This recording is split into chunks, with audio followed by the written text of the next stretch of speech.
কত ধরনের কুসংস্কার আমাদের দেশে আছে। আমাদের দেশে কিছু এলাকায় এরকম প্রচলন আছে, মুর্দাকে যখন কবরে শায়িত করে তখন বাঁশ অনেক উপরে দেয়। তো জিজ্ঞাসা করলে জানা যায় যে এজন্য উপরে দেয় যে নাকের মুনকির তাকে বসিয়ে সওয়াল জবাব করবেন, তার বসতে যাতে বাঁশ বাধা না হয়, এজন্য বাঁশ উপরে দেয়।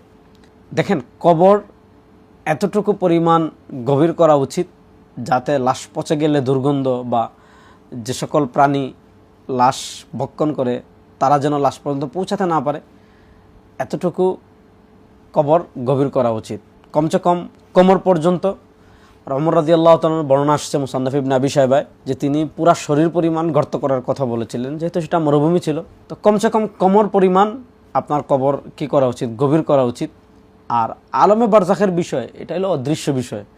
আল্লাহ ফেরেশতাদেরকে পাঠাবেন, সওয়াল জবাব হবে, এটা হলো বারজাখি জীবন। দুনিয়ার জীবনের সাথে এটা কোনো কি নাই, সাদৃশ্য নাই।